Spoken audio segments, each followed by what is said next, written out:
大家好，歡迎嚟到行優之謎講下錶。今日揾到一隻比較特別嘅錶介紹俾大家。佢係早期嘅Henry Moser。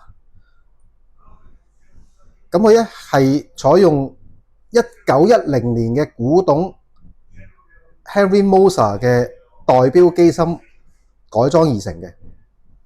而呢個錶咧係揾咗一個德國嘅獨立製錶師 Martin Brunn 去幫佢設計同埋打造嘅。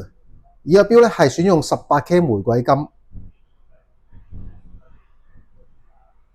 小秒針，大家可以見到個殼側邊咧，亦都有啲直紋。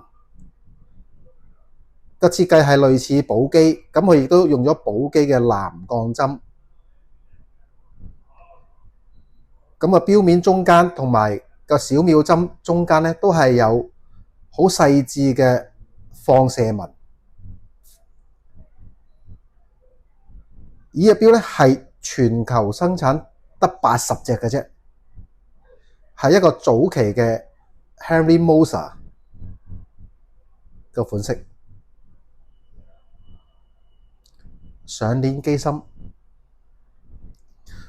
佢係採用咗舊裝嘅洋葱的啦，同埋大家可以見到4字位有粒的嘅。呢粒的攞嚟做咩嘅咧？係愛嚟校時間嘅。呢粒的咧，你係掹唔到佢出嚟嘅。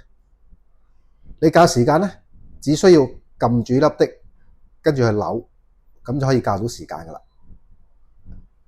如果放鬆咗唔撳咧，只係上鏈。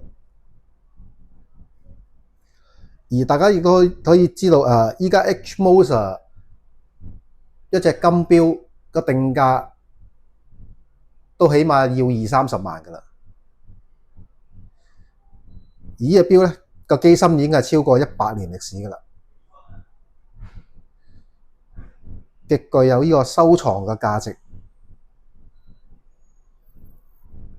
40mm 嘅錶徑，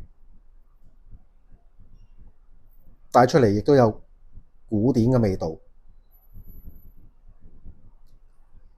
呢隻錶咧，依家只需要88,800就可以帶走，係一隻 NOS 嘅未使用品。如果有興趣嘅朋友，可以 WhatsApp 61279284，或者嚟到我哋尖東富豪酒店恒優錶行去睇睇實物。只係剩翻一隻，有興趣嘅錶迷就要快手啦，手快有，手慢冇。多謝大家。